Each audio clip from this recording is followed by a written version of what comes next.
Global silence. Royal routine. A world familiar with polished diplomacy. And then, an interruption. Sudden, quiet, unsettling. Because in this story, an Arab prince's hidden plan for Princess Leonor did not stay hidden. It surfaced today, exposed, unexpected, and nothing about it was as innocent as it first appeared. What the world thought was ordinary royal protocol was, in truth, something far more personal.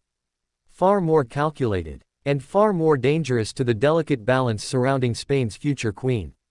The questions begin. But before the world understood what was happening, it had already begun months earlier. This story imagines a Europe moving through its usual rituals, ceremonies, meetings, alliances, the gentle choreography of royalty in the public eye. Princess Leonor stepped into her role with grace that felt both youthful and impossibly mature. She symbolized promise, renewal, a monarch to be whose presence drew admiration far beyond Spain. But someone was watching her from afar. Someone with intentions so controlled, so deliberate, that even the closest advisors never sensed the shift until it was too late to stop. The Arab prince in this narrative began quietly. A soft presence, a diplomatic voice in the background. He had the kind of upbringing that forged confidence from privilege, intellect from expectation, and ambition from destiny. His family moved in powerful circles. His education crossed continents. His worldview was shaped by strategy, position, and opportunity. And Princess Leonor, intelligent, poised, and soon-to-be queen, became, in this fictional exploration, a central figure in his calculated interest.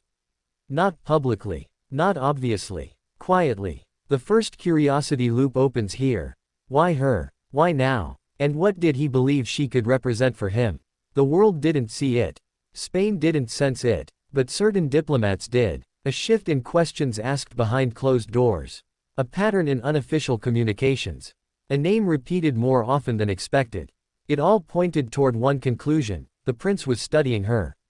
Admiration. Maybe. Respect. Possibly. But something deeper ran through his efforts, something neither romantic nor political alone. Something that threaded both, like two strands pulled together with careful precision. When today's revelation broke, it felt sudden. In truth, it had been building for months. The script now opens its second curiosity loop. What was the plan? A meeting? An alliance? Something more personal? The answer, in this fictional telling, unfolded slowly. It began with information gathering. The prince studied Leonor's speeches, her interviews, her philosophy, her role in Spain's shifting political landscape. He learned her public strengths, her quiet vulnerabilities, her diplomatic approach. He learned who she trusted, who she avoided, who she leaned on. He learned Sophia's influence in her life. He learned Queen Letitia's protective instincts. He noted King Philippe's discipline. He saw the structure of Spain's monarchy as a puzzle, and Princess Leonor as the key piece capable of reshaping it. But intention alone is not a plan. The prince set his foundation during his travels across Europe. Denmark, Norway, France, England. Everywhere he went, Leonor's name floated subtly into conversations. Each interaction allowed him to gauge how she was perceived, how strong her future could be, how vulnerable Spain's political environment might become in the years leading up to her ascension. Behind that, another layer existed: personal fascination. Princess Leonor had a quality he found rare: duty without stiffness, youth without irresponsibility, strength without coldness. In this fictional account, he did not simply study her. He grew drawn to her. This is where the third curiosity loop tightens. Was this admiration, or obsession, a political strategy, or a personal mission, a future partnership, or a dangerous miscalculation? Today's global shock came from the moment the plan was exposed. It began with an intercepted communication, innocent at first glance. A message discussing diplomatic proximity during an upcoming European gathering. But buried beneath polite language was a precise schedule. Details of Leonor's public path.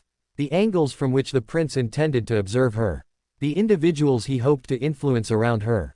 The subtle ways he planned to initiate proximity without causing alarm. Security analysts pieced it together. What they found shook them. This was no casual meeting. No accidental encounter. No spontaneous admiration. It was a quiet plan, calculated, measured, and deeply intentional. A plan to create connection. Spain reacted immediately. Advisors gathered. Phones rang. Private meetings were called deep within the royal household. Concern rippled through the palace like a cold wind. They had no proof of threat, but the timing, the coordination, the secrecy all pointed toward an agenda they did not understand. Princess Leonor herself, in this dramatized telling, was unaware of the storm forming around her. She carried herself with routine dignity, preparing for upcoming engagements with her usual blend of calm focus and youthful earnestness. She sensed tension among her advisors, but no one had yet told her the full truth. Not until today. The moment she learned of the prince's quiet plan, the room fell quiet. What did she feel? Fear, confusion, curiosity, responsibility. Leonor did not react with panic. She rarely did. She processed information with the calmness of someone who understood the weight of her position.